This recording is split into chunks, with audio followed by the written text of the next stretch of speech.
We are live now. Welcome back to Middle Education. लीजिए student, अब आपके सामने आपके एनुअल एग्जाम को ध्यान रखते हुए मैं आपके सामने काव्यखंड के महत्वपूर्ण प्रश्न लेकर के आ चुका हूँ। चाहे आपका 2 नंबर हो, 3 नंबर या 4 नंबर, जितने भी क्वेश्चंस आपके काव्यखंड से आपके बोर्ड एग्जाम में पूछ जाते हैं वो सब कुछ कवर करने वाला हूँ। एंड तुमने वीडियो को देखना स्टार्ट कर दिया तो मैं आपसे प्रॉमिस करूंगा कि जो मैं क्वेश्चंस आपके सामने रखूंगा ना, उससे बाहर एक भी नंबर का नहीं आएगा। मैं गारंटी के साथ कहता हूं, डंके के चोट पे कहता हूं, जो क्वेश्चन मिडिल एजुकेशन आपके सामने प्रोवाइड कराएगा 100% आपके एग्जाम में देखने को मिलेगा। देखो यार, अगर मैं क्लास 10th के पेपर की बात करूं तो क्लास 10th का पेपर आपका 4 सेटों में आएगा। एक रहेगा set number A, set number B, set number C and set number D. तुम्हारे पास तुम्हारे एग्जाम में कोई भी सेट आए, सभी सेट के क्वेश्चंस यहां पर हैं। और आप यकीन मानो, इसी वीडियो को देख करके एमपी बोर्ड वाले क्वेश्चंस को बनाने वाले हैं। मतलब पूरे पूरे क्वेश्चंस यहीं से आएंगे। मैं गारंटी के साथ कहता हूं, डंके की चोट में कहता हूं। बाकी तो तुम लोग पुराने स्टूडेंट्स हो तो तुम्हें पता ही होगा कि मिडिल एजुकेशन के कंटेंट में कितना रहता है दम, और किस प्रकार से बच्चे एग्जाम में टॉप करते हैं। तो चलिए स्टूडेंट्स, फटाफट आप सब कमेंट सेक्शन में लिख दीजिए कि हाँ सर, मैं रेडी हूं, मैं एक्टिव हूं, मेरा जोश लेवल बहुत एक्साइटेड है, मैं क्लास को स्किप नहीं करूंगा, वीडियो को एंड तक देखूंगा और सारे क्वेश्चंस को आपके साथ तुरंत अभी का अभी याद करेंगे। तो सारे स्टूडेंट्स प्लीज अपना मैसेज मुझे लिखें। मैं सारे बच्चों के मैसेज को देख पा रहा हूं, तो जल्दी जल्दी मुझे बताइए कि आप कितने प्रिपेयर हैं और कितने अच्छे तरीके से क्लास को करने वाले हैं। चलिए फटाफट सारे स्टूडेंट्स का मैसेज आ रहा है। जनता, दृश्यंत, ट्रू, ट्रू विजडम, ठीक है, शालिनी, एक्स गेमिंग, सारे बच्चों का मैसेज आ चुका है कि हाँ सर मैं रेडी हूं। अब आप लोग रेडी तो हैं, चारों सेटों के क्वेश्चंस को करने वाले हैं, लेकिन ये बताओ कि आप वीडियो में लास्ट तक बने रहोगे? कहीं ऐसा तो नहीं कि आप बोर होकर के क्लास को स्किप करने लगोगे? देखो, अगर तुम बोर होगे बीच में तो मैं तुम्हारे मनोरंजन के लिए कुछ अच्छे अच्छे टॉपिक पे चर्चा भी करूंगा और आसान भाषा में समझाऊंगा। तो फटाफट मेरे से प्रॉमिस कीजिए सारे बच्चे कि सर मैं माँ की कसम खा के कहता हूं, मैं क्लास को स्किप नहीं करूंगा, मैं क्लास को पूरा देखूंगा और बोर्ड एग्जाम में हम टॉप करेंगे। तो चलिए सारे स्टूडेंट फटाफट लिखिए, I am ready, I am ready. सारे बच्चे कह रहे हैं रेडी हैं सर, रेडी हैं सर। चलिए रेडी हैं तो फटाफट प्रॉमिस कीजिए। जनता मोटिवेशन कहता है सर डेली लाइव आया करो। बिल्कुल मैं डेली लाइव आऊंगा, बस एग्जाम के बाद थोड़ी मैं कुछ कामों में व्यस्त हो गया था, इस वजह से लाइव क्लासेस नहीं ले पाता था। ठीक है, बाकी लाइव क्लास में बहुत पहले से ले रहा हूं। चलिए, हाँ मैं डेली लाइव आऊंगा, आपकी बातें मैं सुन लिया हूं। फटाफट फटाफट प्रॉमिस कर लिया। FOXIO करके है, फॉक्स IO करके एक आईडी है, उनने सबसे पहले प्रॉमिस किया है कि हाँ सर आई प्रॉमिस, मैं क्लास को कंप्लीट करूंगा। चलिए चलिए सारे बच्चे प्रॉमिस करने, श्लोक भी मेरे से प्रॉमिस कर लिया है। चलो चलो चलो, सारे बच्चों का मैसेज को मैं देख रहा हूं, सारे बच्चे मेरे से प्रॉमिस कर लिए हैं। बहुत सारे बच्चों ने प्रॉमिस कर लिया कि सर मैं क्लास को पूरा देखूंगा। मुझे बहुत अच्छा लग रहा है कि आपने प्रॉमिस किया, और मैं उम्मीद भी करता हूं आपने प्रॉमिस किया तो प्रॉमिस तो नहीं तोड़ोगे। झूठी प्रॉमिस तो भाई नहीं करनी चाहिए ना कभी, और आप लोग बहुत अच्छे हो। चलो भाई, तो सबसे पहले मैं कवर करूंगा आपके काव्यखंड से जो पहला चैप्टर है ना, पद। पद से कौन कौन से क्वेश्चन देखने को मिलेगा। अच्छा मुझे ये बताओ, जो पद वाला पाठ है, इसके रचयिता कौन है, मतलब इसके कवि का नाम क्या है, आप मुझे ये बता दो। अगर आप ये मुझे बता देते हो तो क्लास को मैं और जल्दी से स्टार्ट करूंगा, भाई बिना चीटिंग किए, ठीक है। फटाफट बताओ, जो पद नाम का पाठ है उसके रचयिता कौन है, या फिर उसके कवि का नाम क्या है। ट्रू विजडम का मैसेज आ रहा है कि सर एडमिट कार्ड कब देंगे, बस जल्द ही 5 या 10 दिन के अंदर आपके स्कूल वाले आपको एडमिट कार्ड दे देंगे, ठीक। फटाफट बताइए, पद के सूरदास, वेरी गुड। सबसे पहले शालिनी ने आंसर किया है, फिर श्लोक ने, फिर सुमित ने, एंड वेरिस प्रकार के बच्चों का मैसेज आने लगा है। तो भाई सही बात है, जो पद नामक पाठ है इसके रचयिता सूरदास हैं। एंड इससे पहला प्रश्न पूछेगा तुम्हारे एग्जाम में, उद्धव की व्यवहार की तुलना किन किन से की है। अच्छा उद्धव कौन थे तुमको पता है? अरे उद्धव कुछ और नहीं यार, श्री कृष्ण के श्री कृष्ण, मतलब श्री कृष्ण ही कह सकते हो, फिर श्री कृष्ण के साथी, ऐसे थे उद्धव। तो उद्धव की व्यवहार की तुलना किन किन से की है, ये 2022 में और 24 में पूछा गया है। तो इसका आंसर कैसे लिखोगे? देखो, उद्धव के व्यवहार की तुलना कमल के पत्ते से की गई है। कमल के पत्ते से की गई, ध्यान रखना, उद्धव के व्यवहार की तुलना कमल के पत्ते से की गई है। जैसे कमल के पत्ते में पानी नहीं टिकता ना, उसी प्रकार से इनके प्रेम इनके पास रहकर भी, मतलब श्री कृष्ण के पास रहकर भी ये अछूते थे। कौन? उद्धव।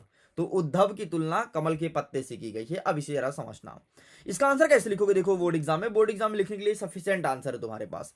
आंसर लिखोगे, उद्धव के व्यवहार की तुलना कमल के पत्ते से की गई है। जिस प्रकार के कमल के पत्ते में पानी डालने से पानी स्लिप हो जाता है या पानी गिर जाता है, पानी टिक नहीं पाता, ठीक उसी प्रकार से उद्धव श्री कृष्ण के पास रहकर भी उनसे, उनके प्रेम से अछूता रहा, मतलब श्री कृष्ण को उनको प्रेम नहीं हुआ था। तुमने कमल का पत्ता देखा है? कमल का पत्ता कुछ इस प्रकार से होता है, ठीक है, इस प्रकार से हरा हरा होता है।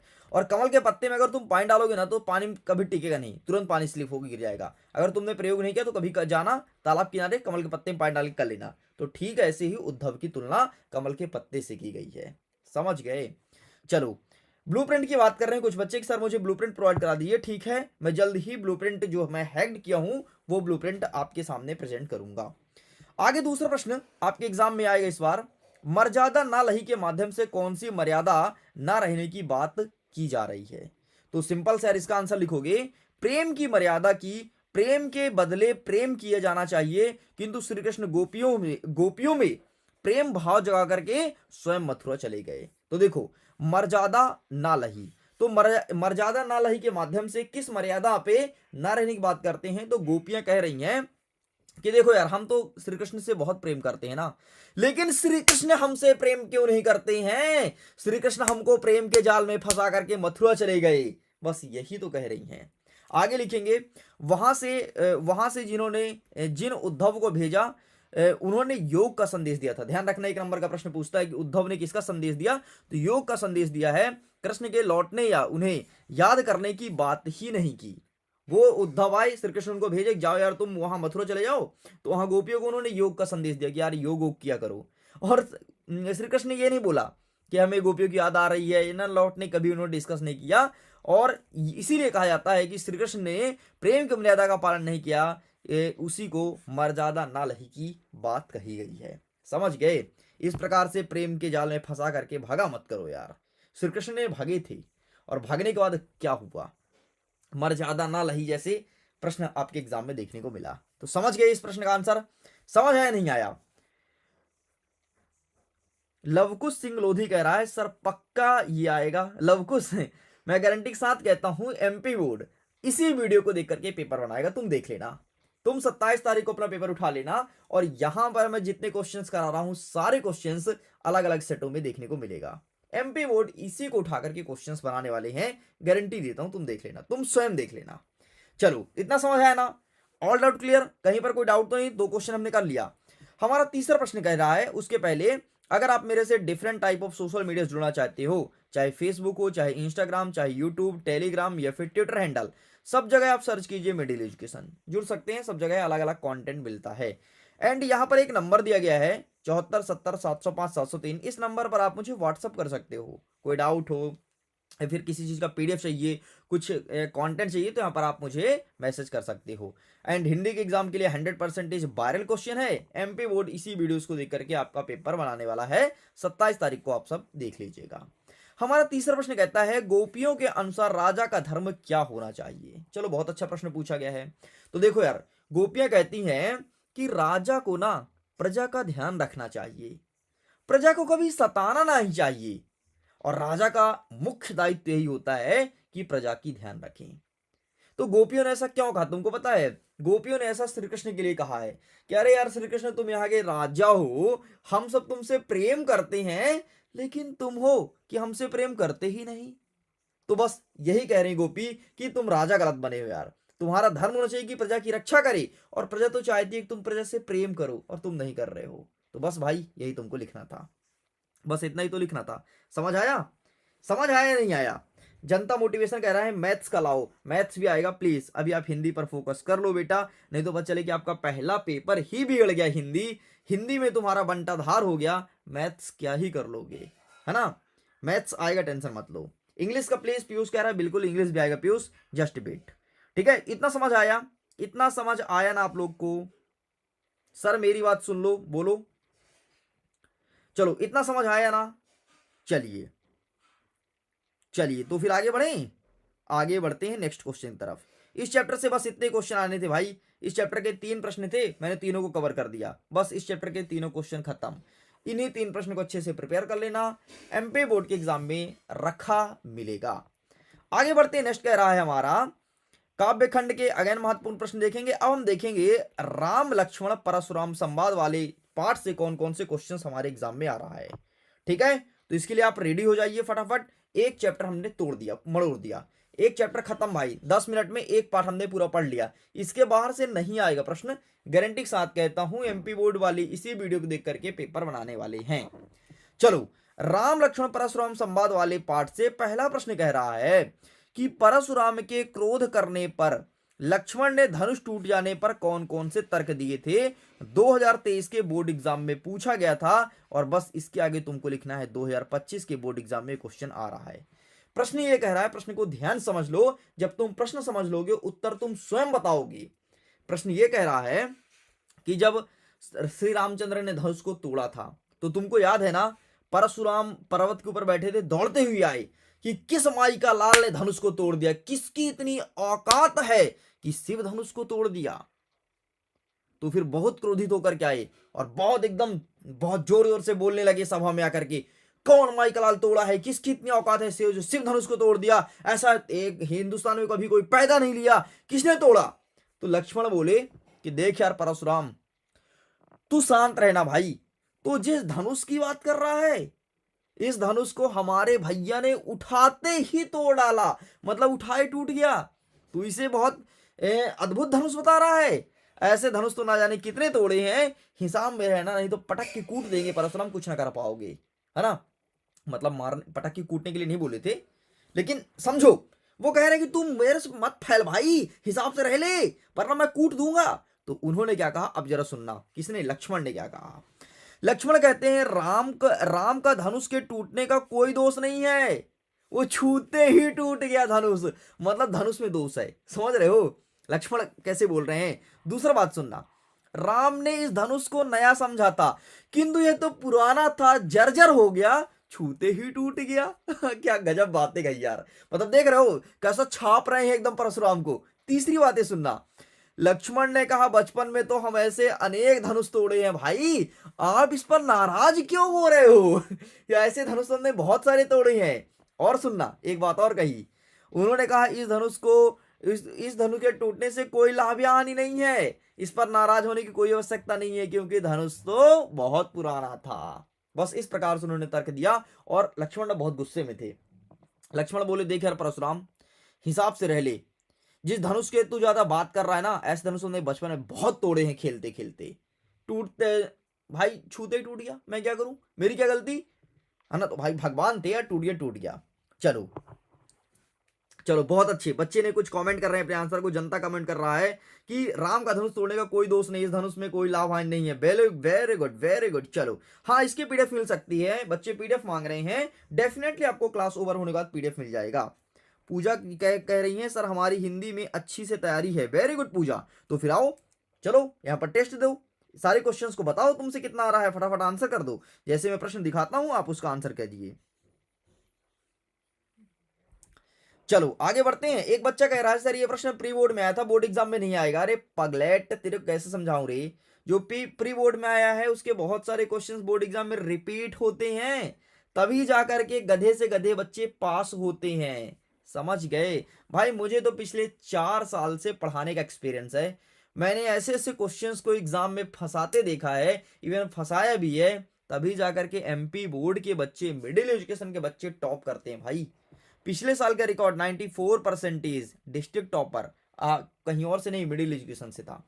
चलो आगे बढ़ते हैं। नेक्स्ट कह रहा है इसी का दूसरा प्रश्न, लक्ष्मण ने वीर योद्धा की क्या क्या विशेषता बताई है, मतलब लक्ष्मण ने किसे वीर योद्धा कहा है। एंड अथवा में यही प्रश्न पूछता है कि लक्ष्मण द्वारा वीर योद्धा के संबंध में बताई गई 2 विशेषता बतानी है। मतलब प्रश्न सेम है, 2022 में पूछा चुका है।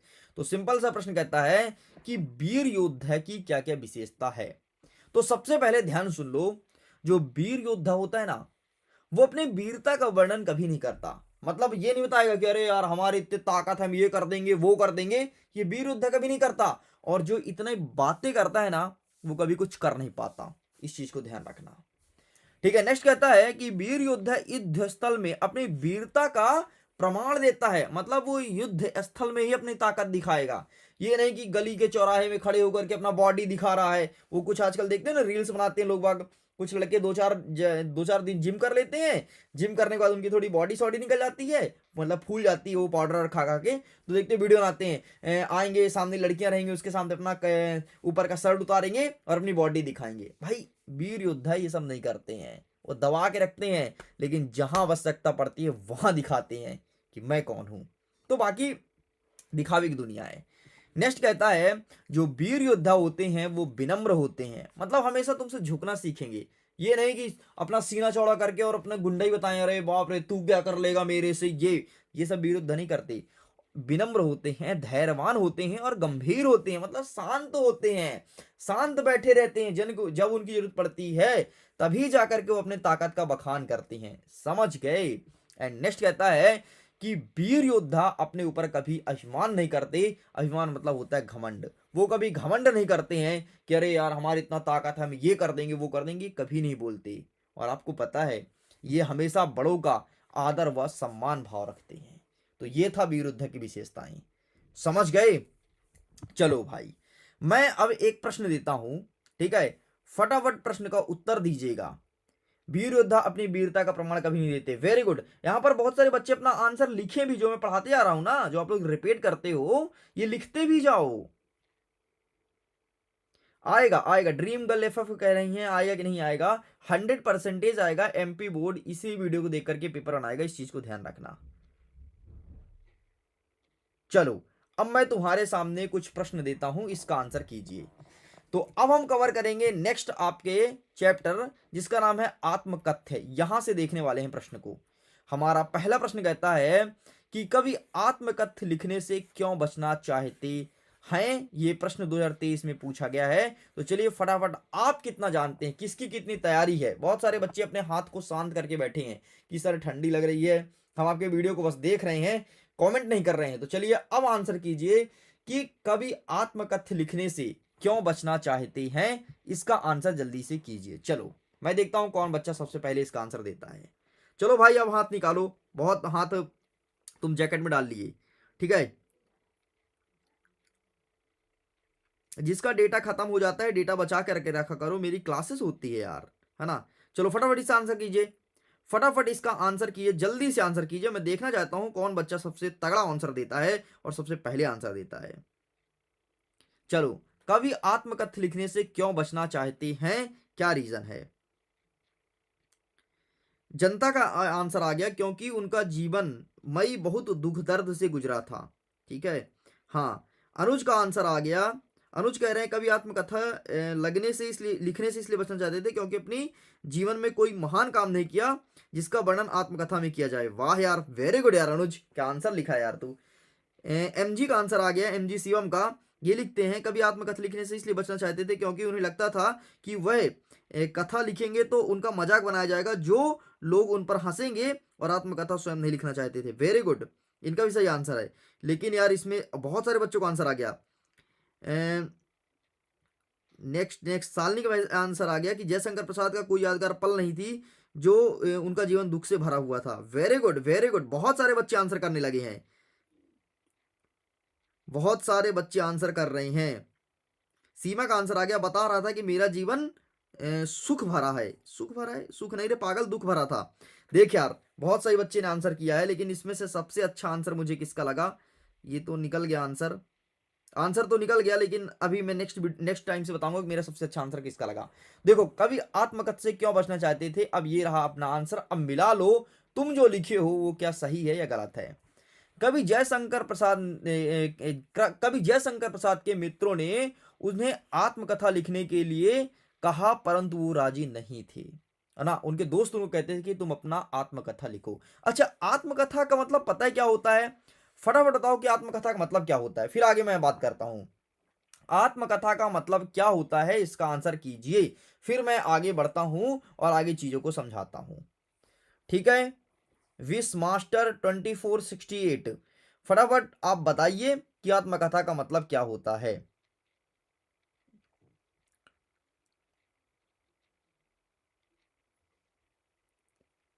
सोमेश रैकवार का मैसेज आ रहा है कि प्लीज सर अब क्लास 10th को ही ध्यान देना, 9th वालों को दूर कर दो, इनके कहने का मतलब ये है। चलो, आत्मकथा का मतलब होता है अपनी जीवन की पूरी कथा। अमन ने लिखा है। अमन बेटा वेरी गुड, आपने बिल्कुल सही आंसर किया है कि आत्मकथा का मतलब होता है स्वयं के बारे में लिखना। जैसे मिडिल एजुकेशन कॉपी पेन उठाए और अपने बारे में लिखना चालू कर दूं कि मेरा जन्म यहां हुआ है, मैं इस टाइम पर चैनल को खोला हूं और चैनल की शुरुआत किया हूं। ठीक है, तो ये होता है आत्मकथा। तो आत्मकथा का मतलब होता है स्वयं के बारे में लिखना। तो जयशंकर प्रसाद के दोस्त ने, अच्छा तुमको पता है वर्ष 2024 के पेपर में क्या पूछा था? जयशंकर प्रसाद के दोस्तों का नाम लिखो। ये पेपर में देखने क्वेश्चन मिला है, उठा के देख लेना। ठीक है, तो जयशंकर प्रसाद के दोस्त ने बोला कि आत्मकथा लिखो, लेकिन वो राजी नहीं थे क्योंकि उनका जीवन बहुत ही साधारण था। उन्होंने जीवन में कभी महान कार्य नहीं किया, इसलिए वो आत्मकथा लिखने से बचते थे। समझ गए? ये आंसर आपको लिख करके आना है। ठीक, तो ये कहलाता है आत्मकथा। बस इस पार्ट से दूसरा प्रश्न आपको क्या देखना है कि स्मृति को पथेय बनाने से कवि का क्या आशय है। और ये प्रश्न नए पैटर्न के आधार पर है, वर्ष 2024 में पूछा भी गया है ये प्रश्न कि स्मृति को पथेय बनाने से कवि का क्या आशय है। तो इसका आंसर क्या लिखेंगे? कवि प्रसाद मतलब कवि जयशंकर प्रसाद जी के दुख भरे जीवन की कुछ स्मृतियां ऐसी रही जो उन्हें प्रेरणा, ऊर्जा तथा जीवांतता प्रदान करती है। मतलब प्रेरणा मतलब अपनी पुरानी घटना से वो सीखते हैं, पुरानी घटना से उन्हें नया एनर्जी, नया जोश लेवल मिलता है, जैसे जोश लेवल में तुमसे बात करता हूं। और जीवांतता, जीवांतता का मतलब ये होता है कि अगर उनकी कोई खोई हुई सपने मर चुकी है तो उसे दोबारा जगाते हैं, है ना। तो ये सब उनसे, उनके पुराने घटना से मिलती है। वो स्मृति उनकी वे स्मृतियां उनकी अपनी संपत्ति रही है, वे उन्हें उजागर नहीं करना चाहते। और जो पुरानी बातें हैं ना, वो उनको वो नहीं बताना चाहते कभी किसी को। जो प्रिय के साथ मधुर रातें व्यतीत हुई जिनमें उन्होंने खिलखिलाकर हंसे हुए वार्तालाप किया, वह आज भी याद है। और जो अच्छे पल थे वो भी इन्हें याद है। मतलब इनको बुरा पल और अच्छा पल जो बीत चुका है, ये सब कुछ याद है। ऐसे याद ही उनके भवी जीवन की पथेय सहारा है। उन्हें की सहारा अपना जीवन पथ सरस बनाना चाहते हैं। मतलब उनका सहारा लेकर के ही और अपने जीवन को आगे बढ़ाना चाहते हैं। बस ये कहलाता था स्मृति को पथेय का मतलब। समझ गए? तो स्मृति का पथेय का मतलब एक बार हम सारांश समझते हैं। ये तो हमने जो लिखा था वो समझ लिए, अब सारांश को जरा समझते हैं। देखो क्या होता है स्मृति को पथेय का मतलब। अगर तुम्हें समझ नहीं आया होगा तो अब अच्छे समझ में आएगा। इसका मतलब ये होता है कि कवि जयशंकर प्रसाद के जीवन, वैसे भी तुमको पता है कि इनकी जीवन दुख से भरा हुआ था, ऐसा ये कहते हैं। तो ये कहते हैं कि जो मेरा जीवन दुख से भरा हुआ था, जो पुरानी घटनाएं हैं वो आज हमें प्रेरणा देती हैं, हमें नई ऊर्जा देती है, हमें जीवांतता प्रदान करती है, मतलब नया जीवन प्रदान करती है। उन घटनाओं को मैं कभी भूलना नहीं चाहता हूं, मैं कभी किसी को बताना नहीं चाहता हूं।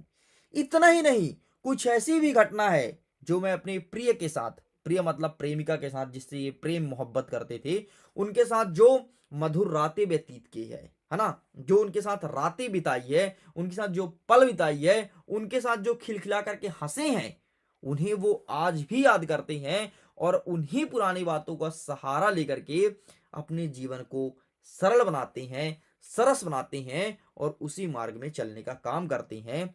ये होता है स्मृति को पथेय। मैं उम्मीद करता हूं अब समझ आया होगा। आ गया समझ में? फटाफट कमेंट में बताएं कि हाँ सर अब समझ में आ चुका है हमें। ठीक है, चलो आंसर करो, आंसर करो जल्दी से। खुद की कथा। ठीक है, बच्चे पुराने पुराने भी चैट कर रहे हैं, फटाफट आंसर कीजिए। ये समझ आया या नहीं आया? अगर आ गया हो तो फिर हम आगे बढ़ें, नहीं आया हो तो मैं अगेन आपको समझाता हूं।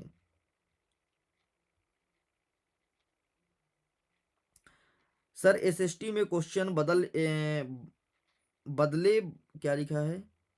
बदल बदल कर आता है, अच्छा बदल लिखा है।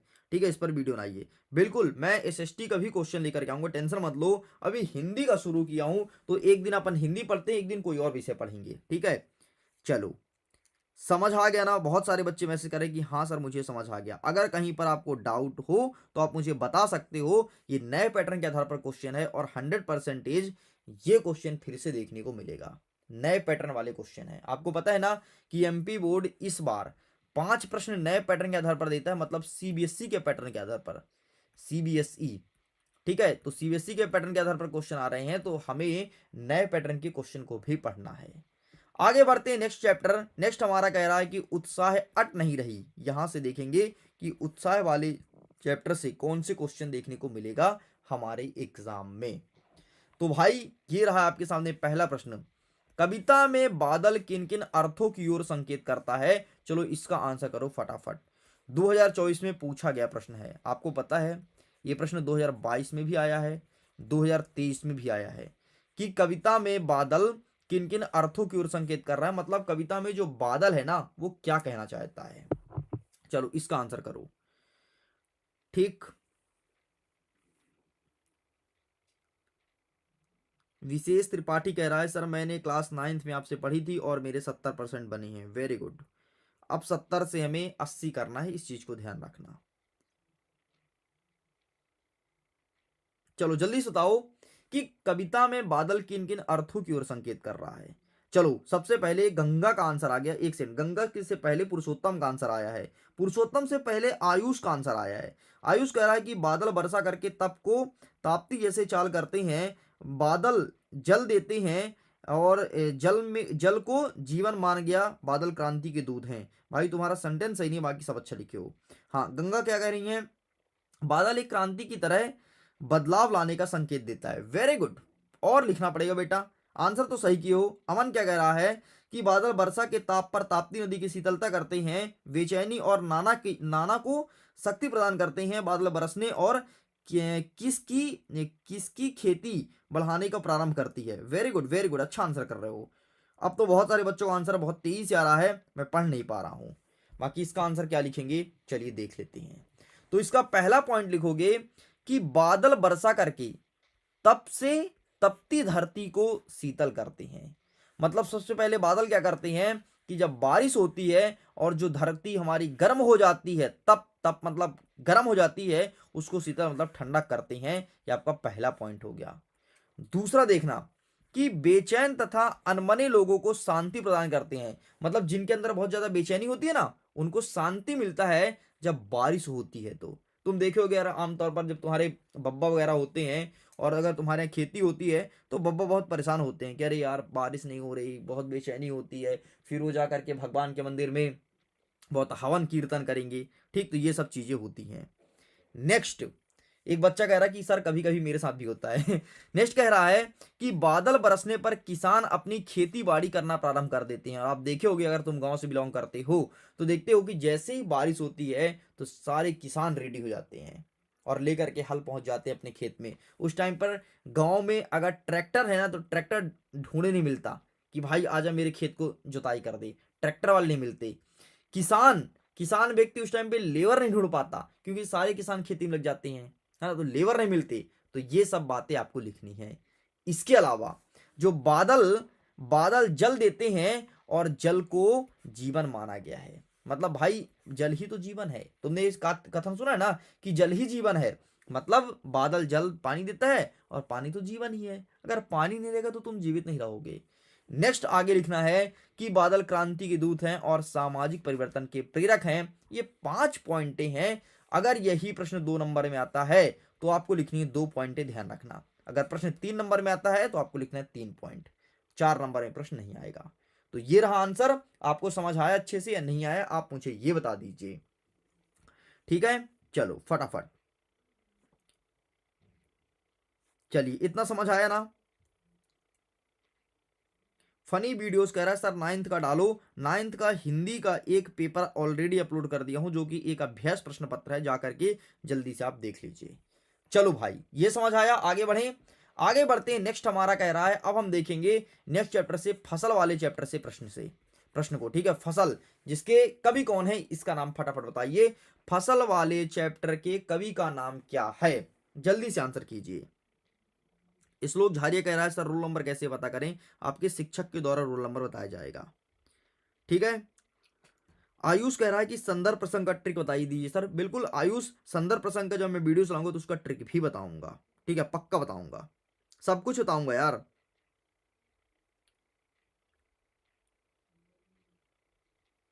चलिए, आयुष ने सबसे पहले आंसर किया है कि फसल कविता के जो कवि हैं वो नागार्जुन हैं। Very good. आयुष का दशरथ का आंसर आ गया, गंगा, सीमा, ट्रू विजडम, राजेंद्र, श्लोक, हिमांशु, निखिल, आदर्श, ठीक। इसके बाद देशराज, सौरभ, बहुत सारे बच्चों का मैसेज लगा और अब आंसर बहुत स्पीड से आगे बढ़ रहा है। और मैं उन स्टूडेंट से आग्रह करूंगा जो क्लास को देख रहे हैं, अगर मैं कोई प्रश्न पूछता हूं तो आंसर किया करो। इससे तुम्हारे रिवीजन का स्तर पता चलेगा कि तुम कितने गहराई पे हो, तुम्हें कितने प्रश्न का उत्तर आता है। हो सकता है यही प्रश्न एक नंबर में पूछ ले कि जो फसल वाला पाठ है उसके कवि का नाम क्या है, तो आप बताएंगे कि वहां पर नागार्जुन है। पता चले आज तुम हाथ डाल के बढ़िया गद्दे के नीचे बैठे हुए हो और एग्जाम हॉल में तुम्हें याद आए कि अरे यार जब मिडिल एजुकेशन ने प्रश्न पूछा था तो हमने बताया क्यों नहीं। एंड देखो आज ये प्रश्न हमारे एग्जाम में आ गया है। तो हमारा पहला प्रश्न पूछेगा कवि के अनुसार फसल क्या है। कवि यही पूछेगा कि कवि नागार्जुन के अनुसार फसल क्या है, या फिर प्रश्न आएगा कि कवि के अनुसार फसल क्या है, तो आंसर क्या लिखोगे। कवि के अनुसार फसल नदियों के पानी का जादू है ना। कवि क्या कह रहा है कि नदी में जो पानी बहता है उसका जादू है, किसानों के हाथों की महिमा है, और पूरी काली संदाली मिट्टी का गुणधर्म है, सूर्य की किरणों का रूप परिवर्तन है, हवा की थिरकन का सिमटा हुआ संकोच है। तो क्या क्या है कवि के अनुसार फसल क्या है। सबसे पहले नदियों के पानी का जादू है, ठीक है, क्या याद याद रखोगे, नदी के पानी का जादू है, किसान के हाथ की महिमा है, ठीक है। तो पहला पॉइंट याद रखो कि नदी के पानी का जादू है, किसान के हाथ की महिमा है, ये सब भूल जाओ, ठीक है। मैं तुम्हें अच्छा अच्छा पॉइंट बताता हूं, ठीक, ये मत लिखना। नेक्स्ट क्या लिखोगे, सूर्य के किरण का रूप परिवर्तन है, तथा हवा का क्या है, हवा का थिरकन का सिमटा हुआ संकोच है। मतलब जो हवा है तो हवा का संकोच है, बस ये भी लिख सकते हो। तो एक बार और सुनना, तुम्हारा रिवीजन हो जाएगा। कवि के अनुसार फसल क्या है, अगर ये प्रश्न पूछे, या फिर प्रश्न आए कि कवि नागार्जुन के अनुसार फसल क्या है, ठीक, तो इसका आंसर क्या लिखोगे कि नदी नदी के पानी का जादू है, किसान के हाथ की महिमा है, सूर्य के किरण का रूप परिवर्तन है, और हवा का सिमटा हुआ संकोच है, इसे कहते हैं फसल। कवि नागार्जुन के अनुसार। ट्रू विजडम कह रहा है सर फेस रिवील कब करोगे, आपको आपका सुंदरता मुखड़ा बताइए ना please. I love you sir. भाई तुमने दिल को छीन लिया, लेकिन अभी फेस रिवील की कोई ऐसी तैयारी नहीं है, लेकिन जल्द ही फेस रिवील होगा। सर मैंने पूरी हिंदी याद कर ली है। वेरी गुड गंगा काची। अब आप फटाफट यहाँ पर आंसर करो बेटा। अब तुम समझो कि तुम्हारा पूरा याद हो गया ना। अब तुम्हारा टेस्ट ले रहा है मिडिल एजुकेशन, ठीक है। चलो, बारिश खान कह रहा है कि भैया कितने बार मैसेज करोगे करने दो, बच्चों का मैसेज आ रहा है। तो देखो कुछ कोई कोई बच्चों को मैं कमेंट नहीं पढ़ पाता हूँ, जब उनको मैसेज आता है तो मैं कमेंट को पढ़ लेता हूँ, लेकिन जब मैं पढ़ाऊँ तो प्लीज कमेंट ऑफ कर दिया करो, ताकि तुम्हारा नजर प्रॉपर स्क्रीन साइड होना चाहिए। चले आगे बढ़े, आगे बढ़ते हैं। नेक्स्ट क्वेश्चन, फसल वाले चैप्टर से एक ही प्रश्न आना था जो कि मैंने बता दिया। नेक्स्ट आता है संगतकार। संगतकार का मतलब क्या होता है, जल्दी से इसका आंसर करो। देखता हूं कौन बच्चा सबसे पहले आंसर देता है, और आज का बाजीराव सिंह हम कौन है मिडिल एजुकेशन के लाइव वीडियो का। चलो फटाफट बताओ संगतकार का मतलब क्या होता है। संगतकार, संगतकार का मतलब क्या होता है, इसका आंसर जल्दी से कीजिए।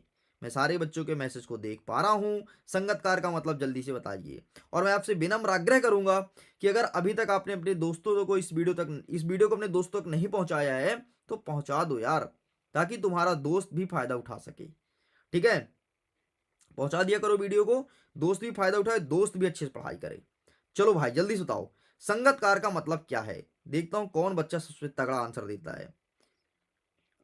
संगीत का नायक, सॉरी संगीत का गायक संगतकार कहलाता है, क्यूट अनुज मोर कह रहे हैं। बेटा नहीं, मुझे सेटिस्फाइड वाला आंसर नहीं लगा है, ठीक है। संगतकार का मतलब क्या होता है, गायक। आयुष कह रहा है गायक गायक, ठीक है। नेक्स्ट कह रहा है लेखक का नाम मंगलेश डबराल, विवेक कह रहा है वाह नेक्स्ट कह रहा है गंगा क्या कह रही है कि गायक के साथ जो लोग गाते हैं और गायक, ठीक है। संगतकार सिंगर के पीछे गाने वाला। वेरी गुड, सीमा का सही आंसर, जो कि एकदम 100% क्लियर आंसर है। गंगा भी वह कह रही थी, लेकिन सीमा ने बिल्कुल सही बातें लिख दी कि संगतकार का मतलब होता है जो मेन सिंगर के पीछे गाना गाता है। अरे यार, तुमने कोई गाना सुना है? जैसे तुमने कोई गाना सुना, मैं किसका गाना गा दूं, है ना? मैं चलो देशभक्ति गाना मैं गाता हूं, भगवान वाला गाना, ठीक है। कौन ओढ़ाबे ओढ़निया, मैया पाँव पे जनिया। समझो कि एक सिंगर आकर के इस गाने को गाया। अब जो पीछे रहेंगे संगतकार वाले, ये गाएंगे पाँव पे जनिया मैया पाँव पे जनिया, पाँव पे जनिया मैया पाँव पे जनिया। मतलब पूरा गाना गाने के बाद जो पीछे बैठ के गाना को रिपीट करता है उसे कहते हैं संगतकार, और इंग्लिश में से कोरस सिंगर कहा जाता है ना? तो वैसे तो संगतकार को सब ऐसे ही समझते हैं कि अरे पीछे बैठा है, गाना गाते रहता है, 2-4 हज़ार रुपए दे देते हैं, भगा देते हैं। लेकिन आपको पता है, अगर तुम्हें गाना में जान डालना है तो संगतकार बहुत जरूरी है, और संगतकार ही गाना में जान लेकर के आता है। अरे भाई, तुम खुद कोई गाना बनाओगे ना, जैसे तुमने खुद गाना बनाया कि अरे आज मिडिल एजुकेशन ने तबाही मचा दी, मेरे एग्जाम में मुझे टॉप करा दी, हाय हाय, अरे मिडिल एजुकेशन, है ना? ऐसे तुमने गाना बनाया तो पीछे जो बोलेगा ना, middle education middle education middle education, वही तो संगतकार है भाई, है ना? यही संगतकार है, और यही आप करके गाने में जान डालता है। चलो भाई, तो समझ गए संगतकार क्या होता है। चलो, ट्रू विजडम कह रहा है सर आपकी आवाज बहुत अच्छी है। गाना गाते हैं सर जी। अरे यार, मैंने तुमको समझाने के लिए गाना गा दिया, but I am not a singer, ठीक है। चलो, संगतकार का मतलब क्या होता है, इससे प्रश्न क्या पूछेगा कि संगतकार के माध्यम से कवि किस प्रकार के व्यक्तियों की ओर संकेत करना चाहता है। यहां पर आंसर मिल जाएगा तुमको। ये देखो, संगतकार के माध्यम से कवि सभी सहयोगी कलाकार, ठीक है, सहयोगी कलाकार, गायकों, वादकों मतलब जो बजाता है, ठीक है, जो गाता है, प्रकाश की व्यवस्था करने वाला, अरे भैया कहीं अगर गाना बजेगा, वीडियो रिकॉर्डिंग होगा तो लाइट भी तो लगाने वाला आएगा ना, तो लाइट लगाने वाला भी संगतकार कहलाएगा। इतना ही नहीं, मंच को सजाने वाला भी कहलाएगा, कुछ मंच को सजाते हैं, डेकोरेट करते हैं, वो भी कहलाएंगे। तो इन सभी की ओर संकेत कर रहा है। और इसके अलावा तुमको जितना पता है, जो जो काम करते हैं एक गाना को बनाने के लिए, सबका नाम लिख दो, ठीक है। इन सभी का महत्वपूर्ण योगदान होता है, क्योंकि जबकि उनको श्रेय नहीं मिलता। बिल्कुल सही बात है यार, है ना? एक सिंगर आया, गाना गा के चला गया, लोग ताली बजाएंगे, वाह क्या सिंगर था। लेकिन भैया ये तो देखो, उसके पीछे तबला अच्छा अगर ना बजाता तो। मान लो तुम बहुत बड़े सिंगर हो यार, तुम इतने बड़े सिंगर हो कि क्या ही बोले, और मान लो मिडिल एजुकेशन वाले जो सर हैं वो तबला बजाने वाले हैं, तुम सिंगर हो, तुमने बढ़िया मन लगा करके गाना गाया और मैं गलत तबला बजा दिया, है ना? तुमने गाया कुछ और, हमने तबला कुछ और बजा दिया, तो जितनी जनता है वो तुम्हारी तबला बजाएगी, और तुम आकर के फिर हमारा तबला बजाओगे कि अरे यार सर, तुमने तो यार हमारा तो पूरा शो खराब कर दिया, है ना? तब तुम हमारा तबला बजाना चालू करोगे। और अगर तुम्हारा गाना मस्त फेमस हो गया, मस्त मैंने तबला बजा दिया, तब तुम ना बोलोगे यार सर क्या गजब तबला बजाए हो, तब भग जाओगे, है ना? बोलोगे अरे यार मैंने गाना गाया, अपना कॉलर पकड़ के तैनोगे, फाड़ डालोगे अपने शर्ट को, लेकिन हमको कुछ ना बोलोगे, है ना? मतलब हमारी तारीफ नहीं करोगे। तो इसीलिए कभी नहीं कहा है कि भाई देख, संगतकार भी बहुत जरूरी होता है। अगर संगतकार ने सही तरीके से तबला नहीं बजाया, सही तरीके से कोरस नहीं किया पीछे बैठ के, तो तुम्हारे गाना की बहू हो जाएगी। समझ गए? तो बस भाई यही था संगतकार। सर आप मुल्ताई आए हो क्या कभी? ताप्ती रिवर, देखो ताप्ती रिवर तो कभी मैं गया नहीं हूं, ठीक है, लेकिन ताप्ती रिवर के बारे में मैंने पढ़ा बहुत बहुत है। और मुल्ताई, यार मुल्ताई प्लेस बहुत अच्छा है, ठीक है। आएंगे कभी, मुल्ताई आएंगे, ताप्ती रिवर आएंगे, तो जब ताप्ती रिवर के पास आएंगे तो हम आपको जरूर मैसेज करके बताएंगे कि हम यहाँ आ गए हैं। सीमा कह रही हैं सर आप महाकुंभ के मेला घूमने नहीं गए क्या? नहीं गया सीमा महाकुंभ, और नहीं जाने का रीजन सिर्फ आप लोग थे, क्लास 10th के बच्चे थे, इसलिए महाकुंभ नहीं गया। अगर मैं महाकुंभ चला गया तो समझो फिर से 3-4 दिन की क्लासेस बंद हो जाएगी। अगर तुम चाहते हो कि सर भी जाएं तो मुझे बता देना कि सर आप भी चले जाओ, कोई दिक्कत नहीं, क्लास मैनेज कर लेंगे हम बाद में, तो हम चले जाएंगे। तो समझ गए ना भाई, कोरस क्या होता है, संगतकार क्या होता है। आगे सुनना, ये लोग ये लोग नजर नहीं आते हैं। अब भाई जो कैमरा बनाने वाला है वीडियो, वो कहाँ नजर आएगा। इसलिए महत्वपूर्ण होते हुए भी कार्य की सफलता का श्रेय इनको नहीं मिलता है। इस तरह योगदान और भी महत्वपूर्ण है, औरों को उठाने सफल बनाने में पूरी लगन से कार्य करते हैं, इसी तरह के व्यक्तियों की ओर कवि संकेत किया है। अब समझ गए ना संगतकार क्या होता है, समझ गए ना। क्यूट अनुज मोर कह रहा है मैहर को आप जानते हो। अरे यार कैसी बातें कर रहे हो, माँ शारदा का मंदिर है मैहर, मैं 3 से 4 बार आ चुका हूँ और कुछ दिन बाद फिर से मैहर आएंगे हम, है ना। माँ शारदा का मंदिर है यार, इतनी ऊंचाई सीढ़ी है, हर बार सीढ़ी सीढ़ी चढ़ करके जाओ। मैहर मैं घूम चुका हूँ भाई। चलो आगे बढ़ते हैं। नेक्स्ट नेक्स्ट हमारा प्रश्न क्या कह रहा है, कुछ नहीं कह रहा है, खत्म, इतना ही था संगतकार। लो भाई खत्म, इतने ही क्वेश्चंस थे जो जो कि तुम्हारे बोर्ड एग्जाम में देखने को मिलेगा, चाहे सेट नंबर ए हो, बी हो, सी हो, डी हो। तो बस इतने क्वेश्चन थे, सब कुछ होता है कंप्लीट। अब अगर इसका पीडीएफ चाहिए तो पीडीएफ का लिंक डिस्क्रिप्शन बॉक्स में है, चेकआउट कीजिए, पीडीएफ को डाउनलोड कीजिए। सिंगल क्लिक में आप पीडीएफ को डाउनलोड कर पाएंगे, सेम टू सेम यही पीडीएफ मिल जाएगा और सारे क्वेश्चन को अच्छे से प्रिपेयर कर लेना। तो चलिए मैं अब करता हूं वीडियो एंड, कल मिलेंगे। आज विजय बेटा आप क्लास में काफी लेट आए हो, तुम्हारे मैसेज मुझे अभी दिख रहे हैं। आई थिंक आज आप क्लास अटेंड नहीं किए थे। बाय द वे कोई बात नहीं, कल से टाइम से आ जाना, कल सेम हम 8 बजे मिलेंगे। और बताइए किस सब्जेक्ट का लेकर आएंगे, इसका आंसर आप हमें कमेंट सेक्शन में दीजिएगा। हम अच्छे से जिस सब्जेक्ट का बोलेंगे वही पढ़ा दूंगा और 100% वायरल क्वेश्चन ही कराऊंगा जो एग्जाम में आएंगे। चलो तो मैं वीडियो को एंड करता हूँ, थैंक्स फॉर वॉचिंग, खुश रहिए, पढ़ते रहिए।